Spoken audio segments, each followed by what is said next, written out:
אני צופית עטר, אני מדריכת הורים, מוסמכת לגיל הרך, מתעסקת ומתמחה בילדים בגילאי מהלידה ועד גיל 5 בערך, בנושאים של סמכות הורית בעיקר, וגם גמילה מחיתולים וליווי בשינה. טוב, אז אני אלינה, אני מיילדת בבית חולים כרמל, בצפון, בחיפה, מרמת ישי, אימא לשלושה ילדים, אחד טרי, 4 חודשים, אני בחופשת לידה כרגע.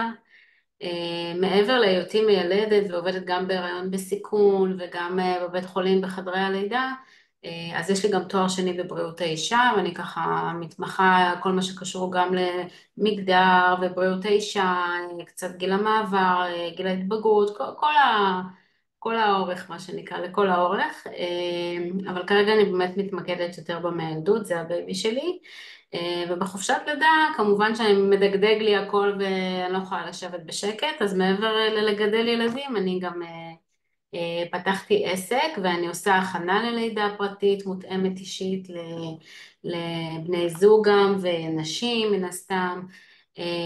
מעבר לזה אני עושה גם עיבודי לידה אחרי, זה פרויקט שאני כבר מנהלת אותו כמה שנים בבית חולים כרמל, ועכשיו החלטתי לעשות את זה גם לבד. וזהו, ומעקב רציף של מיילדת, שזה משהו שחדש שנכנס לא מזמן, עד עכשיו זה היה יותר בידי הרופאים בארץ, ואחיות ליווי הריון שעשו את זה רק בקופות חולים, ועכשיו גם מיילדות עושות את זה בצורה כרגע פרטית, וגם ציבורית בבתי החולים עצמם. מהמם. כן, אז גם לי מאוד מעניין לדבר איתך, כי פתאום כזה הכל חזר לי. כל הדברים, כאילו זה מרגיש לי כמו לידה ראשונה, ויש לי מלא דברים כזה לשאול אותך. כי הילדים שלי כבר יחסית גדולים, 10 ו7, ועכשיו קטנצ'יק כזה, אז הכל כזה משתנה. אז יש לי הרבה דברים לשאול, ונראה לי שבואי נתחיל מההתחלה, מהסצנריו הראשון של התחילה, ההכנה ללידה והתחילה, ההתחלה כאימא, איך זה כאילו אצל כל הנשים, אצל חלקם לפחות, ואז משם נתקדם בסדר הכרונולוגי, מה שנקרא. אז בא לי קצת לספר לך באמת על החששות שעולים כבר כשאני מעבירה קורס של הכנה ללידה, אז הרבה אמהות ככה לעתיד, ככה באות ואומרות לי, וואי, אני לא יודעת איך אני אתנהל עם התינוק, וזו אחריות מאוד גדולה, ואיזה אימא אני אהיה, ואיזה השפעה אני אעשה על הילדים שלי, זאת אומרת, יש להם איזשהו ויז'ן כזה של משהו שהם רוצים להיות, אבל הם נורא מפחדים מה יקרה בפועל, זאת אומרת, אם פתאום הילד יהיה קצת רגזני, או לא יהיה לפי הציפיות שלהם, או שבכלל הם חשבו שהילד ייראה בצורה אחרת, ופתאום הוא דומה לחמה, סתם זרקתי. אבל באמת כל מיני מצבים כאלה שפתאום הם חוששים, וזה כבר מתחיל לעלות בהכנה ללידה, כי היום הכנה ללידה זה לא רק לקראת הלידה עצמה, ומה שאנחנו מסבירים, אלא אנחנו באמת מסבירים קצת על ההורות ההתחלתית, מה ההתנהלות של האימא, מצבים שיכולים להיות לצערנו אחרי לידה, כמו דיכאון אחרי לידה, ואיך זה בא לידי ביטוי, זאת אומרת שגם הסביבה התומכת, תשים לב לזה. אז גם אנחנו ככה נותנים יותר מודעות לדברים האלה, וגם כל העניין הזה של איך להתנהל עם הילד, זה דברים שהם כאילו טריים לאנשים וחדשים ולא מוכרים, אז אנחנו נותנים להם פיסות מידע בעצם את ההתחלה, עד שהן מגיעות אלייך, כדי שבאמת ככה יהיה להם איזה שהם התחלה, איזשהו בסיס להתעמק בו, שהם יוכלו להסתדר. ואז באמת מגיע המקום שלך, שאת ככה יותר בגיל הרך, ויכולה לבוא ולהגיד באמת את כל התורה שלך, מה שנקרא. אז מה את אומרת על זה? באמת שכשכבר בלידה, בהיריון, כאילו האישה מתחילה לחוות איזושהי סוג של ציפייה, איזה אימא היא תהיה. את רואה את זה אצלך? כאילו פתאום שבירת מיתוס הזאת? בוודאי, בוודאי, אני פוגשת הרבה הורים שהם נתקלים הם בראש שלהם תכננו גם את הלידה, דרך אגב, הם תכננו את זה, חשבו שזה יהיה בצורה אחרת. היא תעשה את זה עם, את יודעת, בקלות, והוא יהיה איתה, ואיזה כיף ישר עליו, והכל יהיה כיף. פתאום זה אחרת, פתאום יש קצת סיבוכים, או פתאום זה קצת יותר מתארך, פתאום הוא יותר כאילו קשה וכואב לעשות את זה.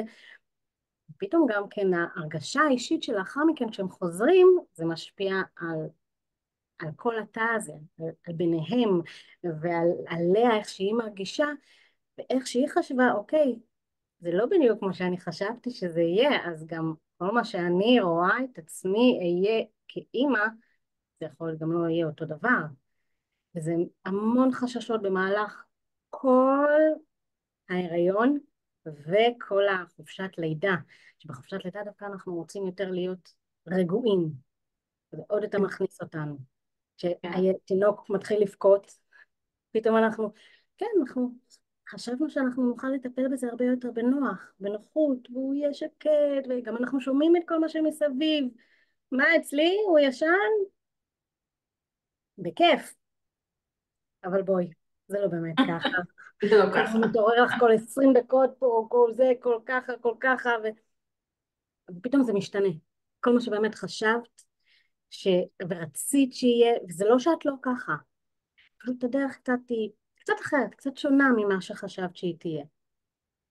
כן. ו- זה משהו שהוא כאילו, מעניין שאת אומרת את זה, שהרבה הורים אומרים לך את זה, כי אני שומעת את זה הרבה ואני גם חווה את זה בלידות עצמם, שאם בעצם כאילו הלידה באמת לא התקדמה כמו שצריך, כמו שאמרתי, אני עושה את העיבודי לידה אחרי, אז כשאני יושבת איתם עדיין באשפוז אפילו ואני מדברת איתם אחרי, אז הן כאילו מרגישות מאוכזבות מעצמן, ואני אומרת להן, לא הכל הולך לפי הספר, ולא הכל הולך לפי איך שאתם חושבים, כבר בקורס אני אומרת להם את זה, כי זה באמת, זה בדיוק כמו בהורות אחר כך, כאילו, אנחנו יכולים לתכנן מיליון תוכניות, אבל בפועל דברים מתנהלו בצורה אחרת.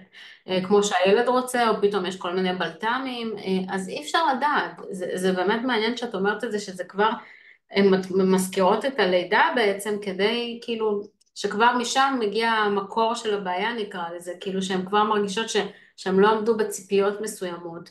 נכון. ואני למשל כבר מנסה בקורס להסביר להם שאין דבר כזה ולא צריך לבוא עם יותר מדי ציפיות, צריך באמת לזרום עם הלידה ועם מה שקורה, ולפעמים דברים משתנים ותוכניות משתנות, וגם בהורות זה ככה, אני כאילו יודעת מהניסיון שלי כאימא, שזה באמת משהו שקורה, ואני בטוחה שאת תגבי אותי גם כאימא וגם כמדריכת הורים, שבאים לך הרבה כנראה זוגות שככה מרגישים שהם לא עומדים בציפיות של עצמם, כבר, זה כבר לא הסביבה מסביב באמת. ומה את אומרת להם, כאילו איך כאילו את גורמת לזה, את יודעת, להוריד קצת את הציפיות שלהם ואת הלחץ שהם מרגישים? קודם כל, אנחנו כולנו באים ממקום מסוים שאנחנו סוחבים אותו. והציפיות האלה, רובם, הם הציפיות שבאות מההורים שלנו. Mm. שכן, אתם ישנתם, כמו שדיברנו על השינה, אתם ישנתם, לא היה שום בעיות. ככה גם אנחנו. וזה לא נכון, וזה לא ככה, ואנחנו סוחבים את זה איתנו. אז זה בסדר. אף אחד לא מושלם, כמו שאמרת, שום דבר לא מושלם. וזה בדיוק מה שאני אומרת להם.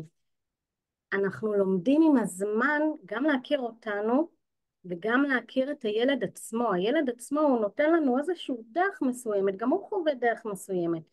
וכשאנחנו רואים את ההצלחות שלנו, בתוך זה יש איזשהן הצלחות. כשאנחנו רואים את ההצלחות שלנו בכל הדרך הזאת כדי להגיע להורים שאנחנו רוצים להיות, אנחנו רואים אנחנו עושים את השינוי הזה. כן, אני באמת חושבת שאנחנו גם משתנים כאנשים ברגע שאנחנו נהיים הורים, זאת אומרת אולי כבר בהיריון יש איזשהו שינוי, כבר הבנה של אחריות שהולכת להיות, ובפועל זה קורה באמת בהורות, שאתה מתחיל להשתנות כאילו ולקבל דברים בצורה אחרת, בפרופורציה אולי שונה גם ממה נכון. שקיבלת פעם. אז באמת אני חושבת שזה מעניין, כאילו לראות את הדמיון כזה בין שני התחומים שלנו, שבסוף זה די אותו דבר, כאילו נכון אצלי הם עדיין לא עם ילד בידיים וזה בהיריון, אבל זה כבר, הגיבוש של התחושה הזאת כבר עולה אז, בהתחלה.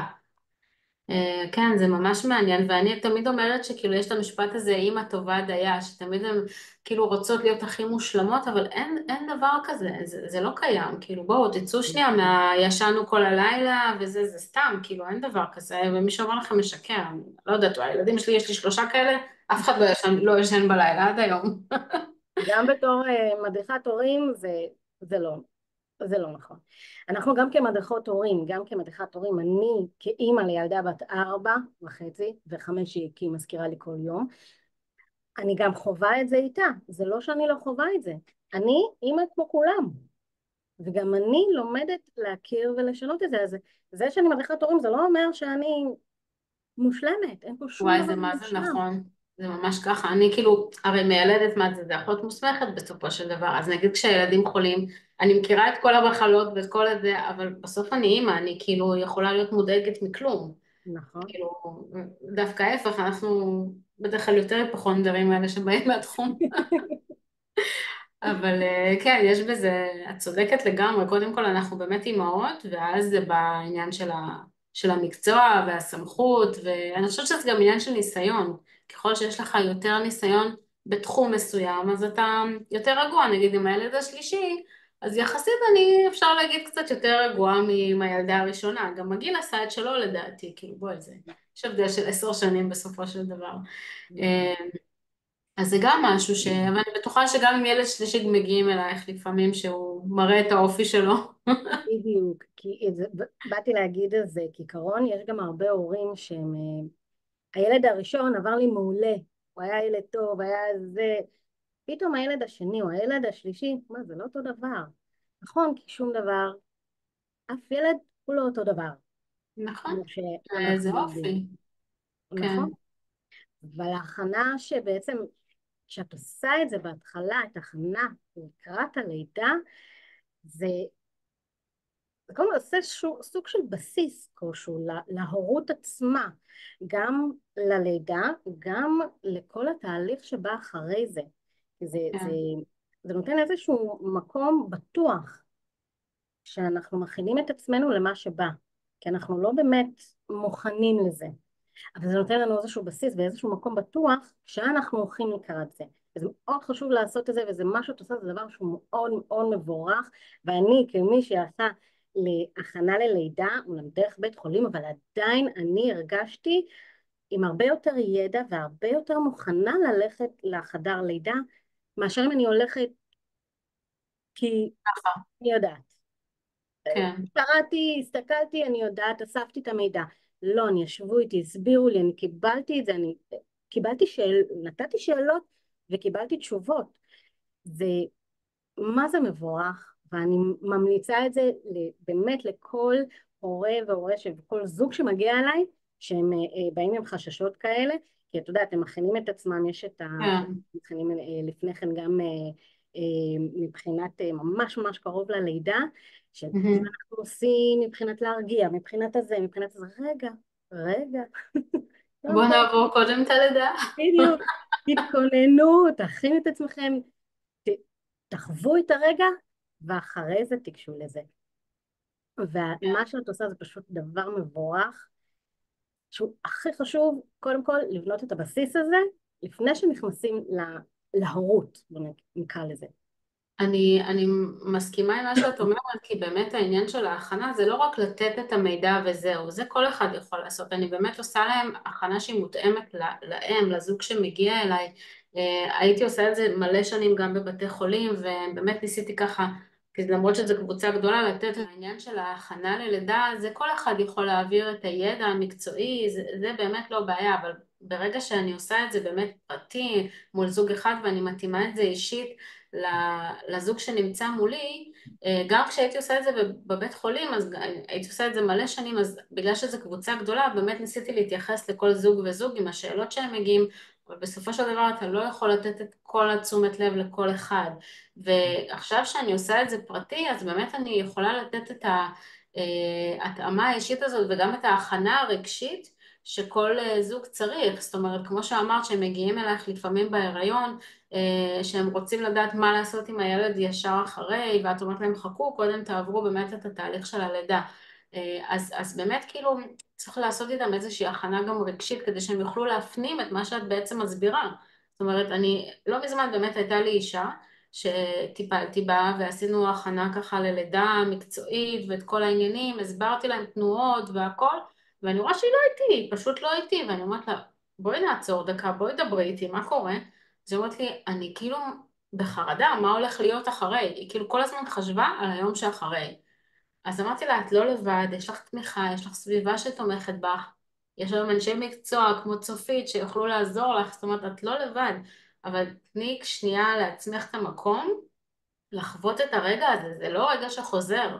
זאת אומרת, צריך גם לראות את האנשים שבאמת שנייה לוקח להם את היותר זמן לקלוט את המידע בגלל דברים אחרים בכלל. אה, נכון, אז זה באמת היה איזה משהו שככה חוויתי לאחרונה, ובאמת הבנתי עד כמה זה חשוב הטיפול המותאם אישית נקרא לזה. זאת אומרת, אני חושבת שגם הרפואה בכלל הולכת היום למקום הזה, שלא כל בן אדם צריך לקבל את אותו טיפול, אלא באמת להתאים את זה אישית לכל אחד.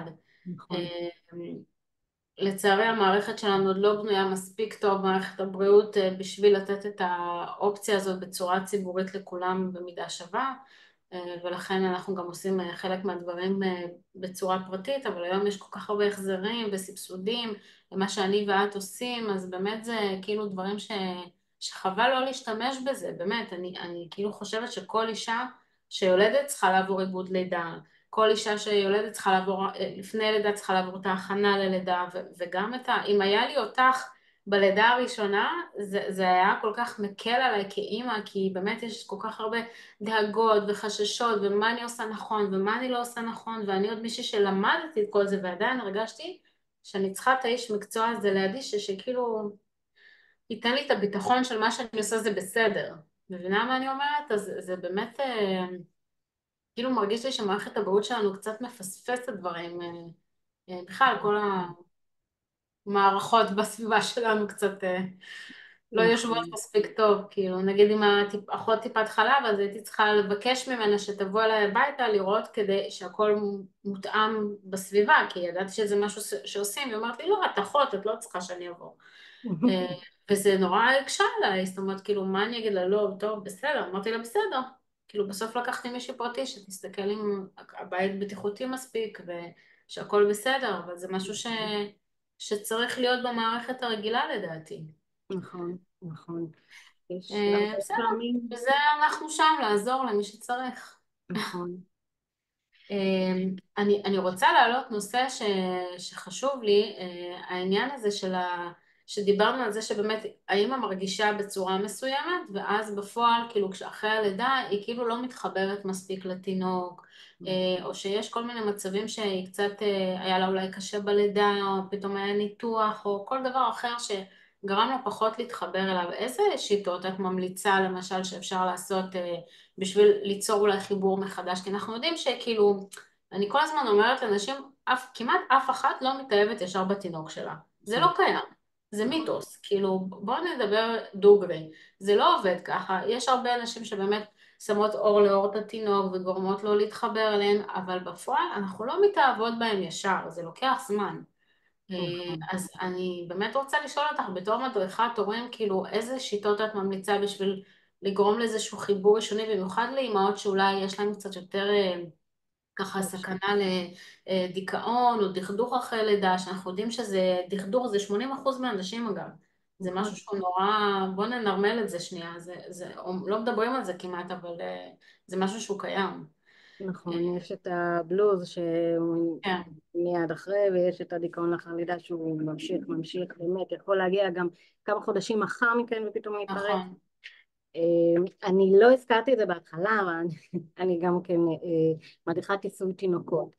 Mm, וכיסוי תינוקות זה גם, זה אחד הדברים למה אני למדתי את זה. בתור מי שמאוד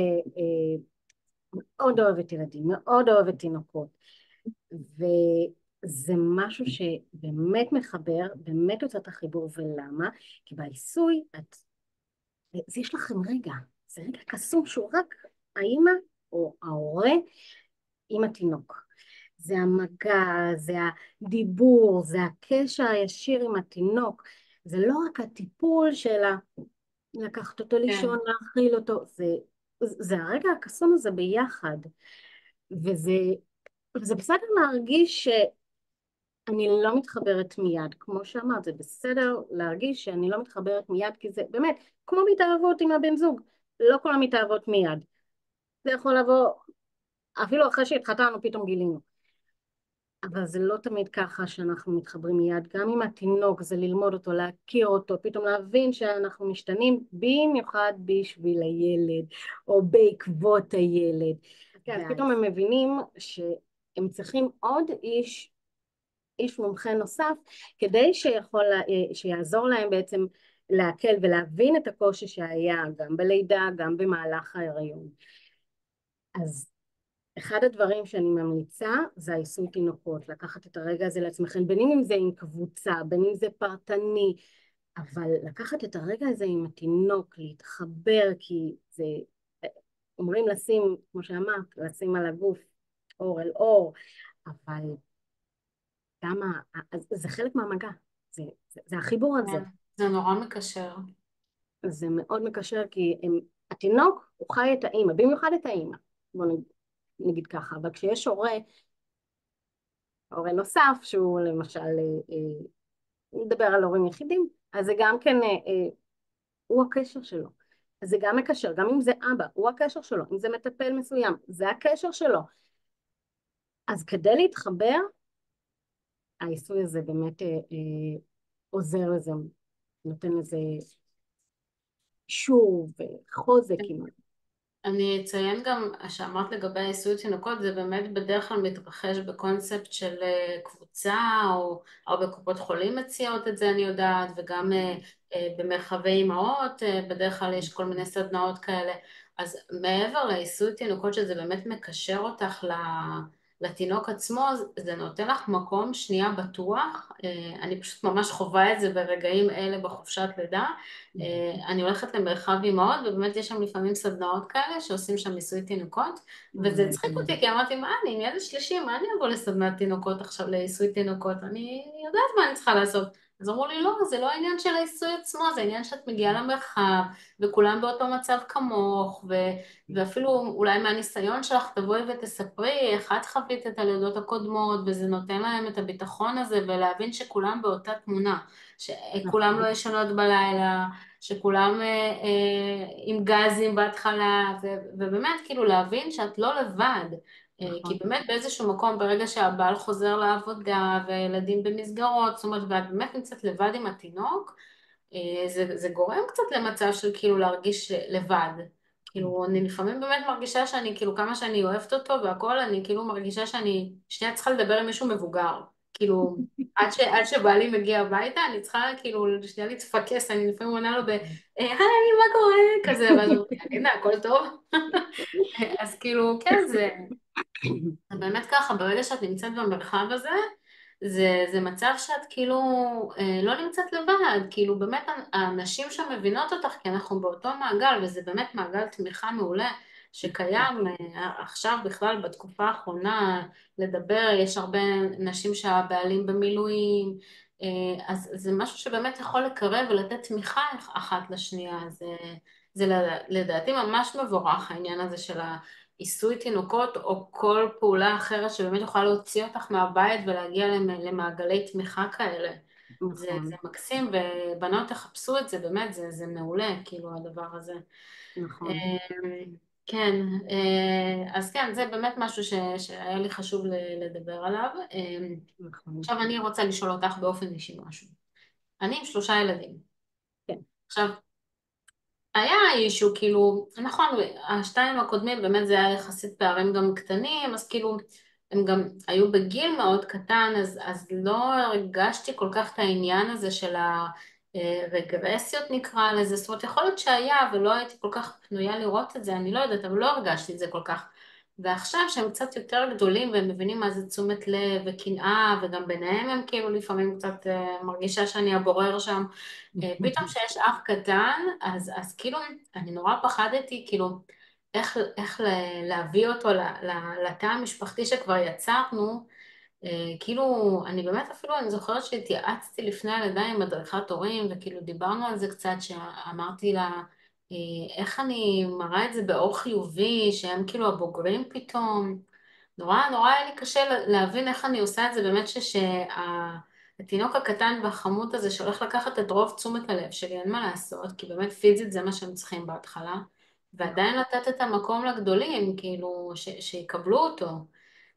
אז אני בטוחה שרוב המקרים, אולי לא רובם, אבל חלק מהמקרים שמגיעים אלייך זה באמת בגלל אח חדש, נקרא לזה, או אחות חדשה. נכון. אז מה את אומרת להם ככה? מה... וחלק מתהליכים שבאמת לא רק כאח חדש, חלק מתהליכים זה תודעת שינה או פרידה מחיתולים, אז כן נכנס פה גם כן הנושא של פתאום, כן, יש גם אח חדש, כן, מהרגע שילדתי, עוד במקרה. מעט אני יולדת, או מה זה, כן, אז זה צריך להיות מוכנים גם להכין אותו, וגם אנחנו צריכים להיות מוכנים, לשים לב באמת, הוא ילד שהוא גדל, אנחנו מתחילים ללמד אותו להכיר את החיים, להכיר ללמוד את הדרכים של העולם, להכיר איך להתמודד עם הדברים, וזה אחד הדברים שגם אנחנו מלמדים אותו. ואם אנחנו מתחילים עכשיו תהליך כלשהו, ויש פה משהו שיכול בעצם לפרוץ אצלו עוד יותר דברים, אנחנו צריכים גם להתמקד עם זה ולהפחית את זה. אז כן להכיר לפני כן, לעשות לו את ההכנה של הולך לבוא החדש, ותראה, הנה הבטן של אמא, הנה פה, הנה שמה, לתת לו להיות שותף. ואז כשמגיע הרגע, גם כן לתת לו להיות שותף, שהוא יבין שהוא, איך אמרת, בוגר, שהוא אחראי, יש לו אחריות. כן, אתה תהיה אחראי על לתת לו את המוצץ כשהוא בוכה, אתה אחראי על המוצץ, זה אצלך. אתה שומר עליו, אתה שומע אותו בוכה, אנחנו מבקשים את המוצץ. אתה לא נותן אותו, אתה דואג להכין לו את הבקבוק, אתה דואג להביא לו את השמיכה, שיהיה חלק מהחוויה המשפחתית, וגם לתת את הזמן האיכות. ההכנה שלפני כן, כמו הכנה ללידה, חשוב גם כן עם הילדים הקטנים ממש, שלנו. כן. לא משנה כמה אחים זה, הם עדיין צריכים את ההכנה.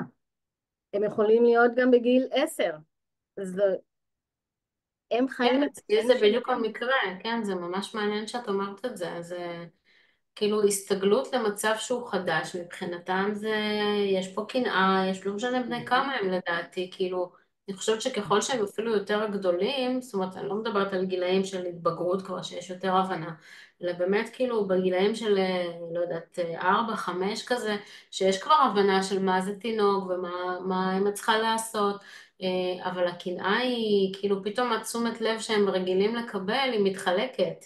נכון. אז כן, ברגע שנותנים להם אולי באמת כמו חלוקת תפקידים כזו, זה פתרון מדהים, אני משתמש בזה. זה אולי יעזור לי גם להספיק לשתות קפה חם מתישהו. כן, יש עוד מישהו שמטפל, גם אם זה לא ביניהם, את יודעת, בוגר, אבל עדיין.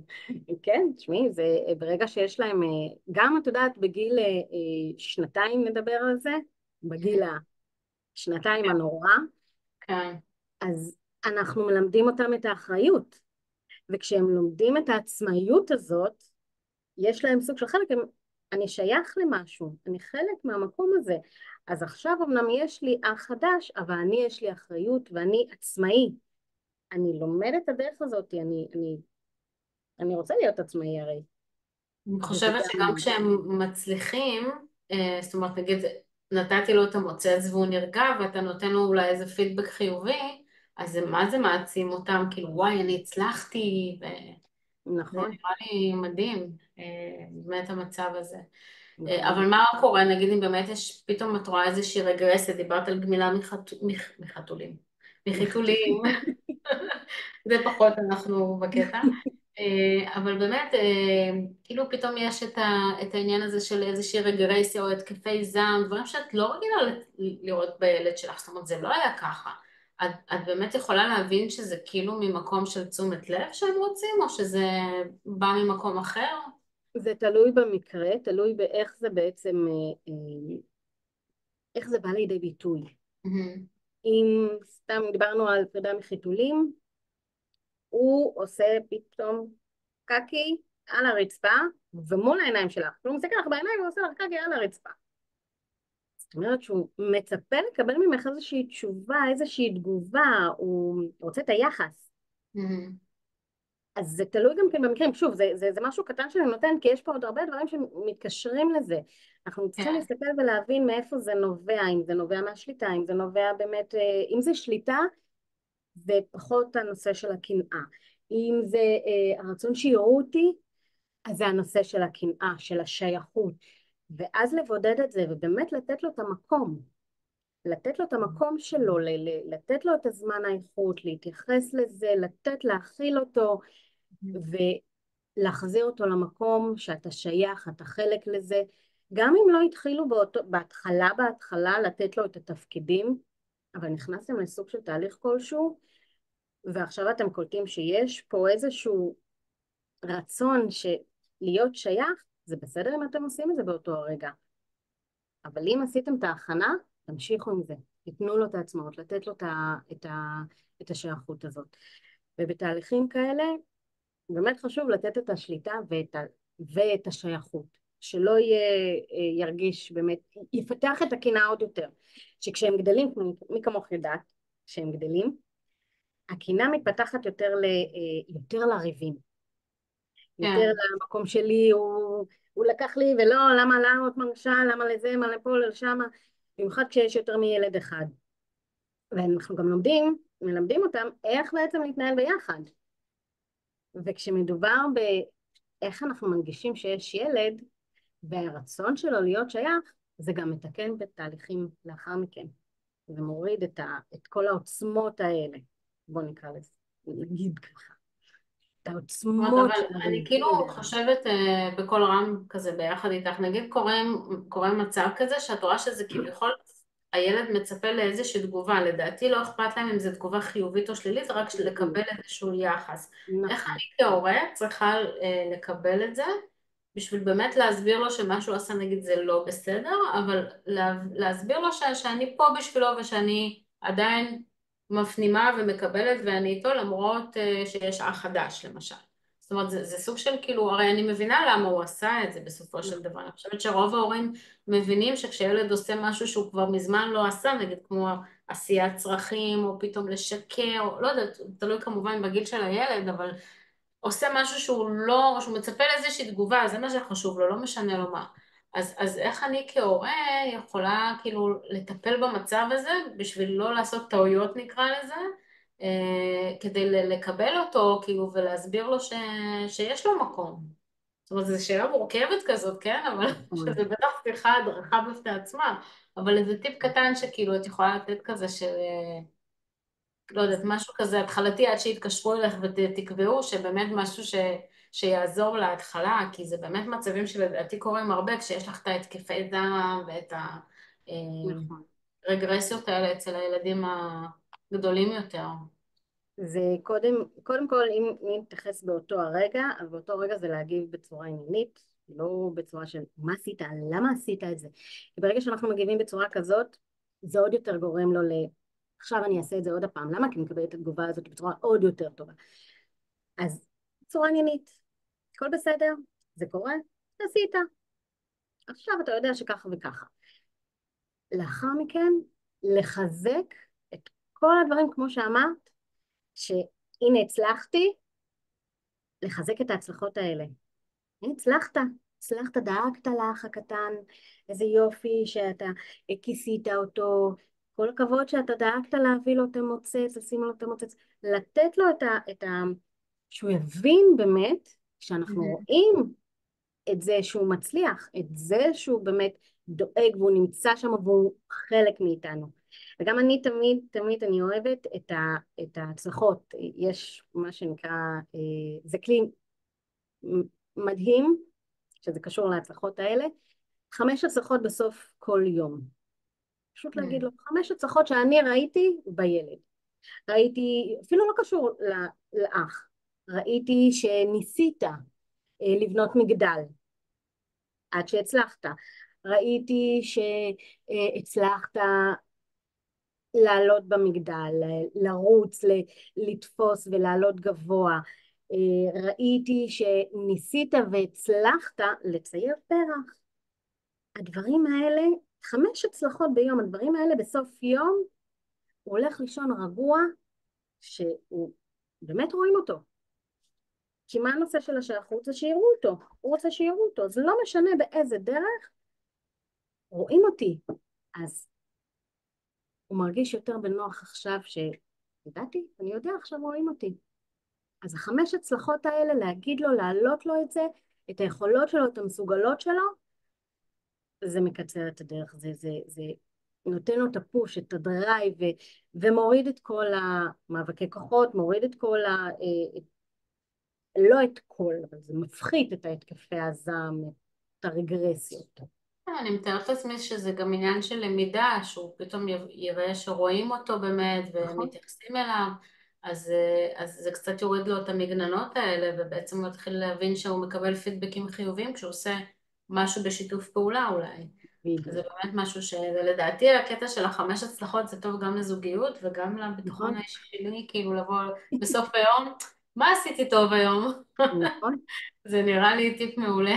אני אחזור אחורה להתחלה, שבהורות, למשל, בהתחלה כשאת מרגישה שאת פתאום לא ההורה שחשבת שאת תהיי, אז להגיד לעצמך דבר וואי, אחד ממש. טוב שאת הצלחת להיות טוב, עשית זהו, אני היום. רושמת לי את זה, אני משתמשת בזה. זה מעולה. ו- זה תקשיבי, זה מכניס ממש אותנו מעולה. למקום שלנו, מכניס אותנו למקום שלנו, אנחנו לא מושלמות, אבל הנה הצלחתי, עשיתי משהו היום, שאפו אני, לי. כן, בדיוק, בדיוק, 10 אני, כן. כן? אה, וואי, צופית, תודה, באמת, היה לי מה זה מעניין. באמת, כאילו, למדתי מלא על הדרכת הורים. איפה היית קודם? אבל בסדר, לומדים מכל דבר, וזה מה שגורם לנו להיות לדעתי הורים טובים יותר, גם מהדברים שפחות טובים בהורות, ככה לומדים, נכון, כמו כל נכון. דבר. אז באמת מקווה המון להיות, תודה. אני מקווה להיעזר בשירותים שלך בקרוב, בעזרת השם. וכיף, כיף, אני גם אשמח מאוד. אנחנו ממש ככה חורשות את כל הארץ, אני בצפון, את בדרום, באילת הרחוקה, ובסוף הצלחנו לעשות איזשהו חיבור, זה מדהים לראות נכון, את זה.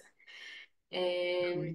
אז כן, אז באמת המון תודה, ותזכרו בנות, כאילו השיחה הזאת שעשינו, תבינו שבאמת כאילו היום את נמצאת בשלב של ההיריון והלידה, מחר את נמצאת בשלב של ההורות, זה בסוף הכל מתקשר, ומה שאת זוכרת ואיך שאת בונה את עצמך כבן אדם, בסוף זה מתפתח. זאת אומרת, ואנחנו פה בשביל לעזור לכם, זה המטרה בעצם של השיחה הזאת, להבין שאתן לא לבד, שיש לאן לפנות, שאנחנו פה לעזור, באמת לתת לכם את הכלים שלמדנו כל כך הרבה, כדי שבאמת לא יהיה לכם כל כך קשה ולבד אולי להגיד, כאילו באמת שתבינו שאנחנו פה בשבילכם. ושכולנו עוברות את אותו הדבר, אנחנו כן, חוות את הקשיים בהיריון, בלידה, ממש, בהורות, אנחנו חוות את הקשיים האלה. נכון שכל אחת יש את זה בעוצמות ובדרכים שונות, אבל אנחנו חוות את הדברים האלה, כולנו אותו הדבר, אנחנו חוות אותם, את הקשיים, ויש דרכים, והביחד הזה שאנחנו נמצאות, כמו שדיברנו על המעגלי הורות, על האימהות, הביחד הזה, זה מאוד מאוד עוזר, מאוד תומך לשיתוף, ומאוד חשוב לשתף. במיוחד כן, למי שבהיריון או לאחר הלידה והיא מרגישה בודדה, כמו שאמרת, אז השיתוף מאוד מאוד חשוב. ואנחנו נמצאות פה באמת, כמו שאלינה אמרה, גם לפני הלידה, גם במהלך הלידה, גם לאחר הלידה, כדי לאסוף ולהיות שם לכם לעזר, והכל בסדר, הכל בסדר, אתן מדהימות. כן, ואני אישית כאימא וכאישה, נשים הם דבר מדהים ולא משנה באיזה צורה ובאיזה דרך ובאיזה עדה ובאיזה מקום ובאיזה שום מקום. נשים הם דבר עצום, מעצים ומדהים. ואנחנו כולנו נפלאות ואתן מדהימות, וחשוב לשמור על השיתוף הזה. כן, מאוד מאוד חשוב. תשתפו אחת את השנייה, גם אם אתן חושבות שאתן מאוד שונות. אה, זה בסופו של דבר כולנו אותו דבר. נכון. אולי המנהיגים שלנו ילמדו קצת מאיתנו. נכון. אה, אז בנימה אופטימית זו, תודה נסיים את רבה. הערב. כן. תודה על השיחה מאוד קלילה ונעימה ושיתופית שהייתה לנו. תודה אה, לך על ואני השיתוף. אשמח לעוד שיתופי פעולה איתך, את ממש מקסימה. גם אני אשמח מאוד, היה לי ממש ממש כיף, מאוד מפרה גם כן, כן, ובאמת זה גם מביא גם כן כל כך הרבה תובנות פתאום שנופלות, הרבה ידע, שפתאום, את יודעת, יש דברים שאת לא שומעת, את לא מודעת, את לא כן. נפלא. כן, כל אחד בעולם שלה, זה קצת פתאום, את רואה דברים כן, שהם מעבר, כן. נכון. אז בנות, אז אם יש לכם שאלות שאתם רוצות לשאול אותנו, תרשמו בתגובות, אנחנו נענה לכם בכיף. אם זה מהתחום שלי של ההיריון ולידה וקצת אחרי, אם זה מהתחום של צופית לגבי העניין של הדרכת הורים, אנחנו עיסוי כאן. תינוקות, איזה עוד כובעים יש לך? ספרי ככה עוד שידעו מה לשאול. עבודה מחיתולים, שינה, סמכות הורית כמובן.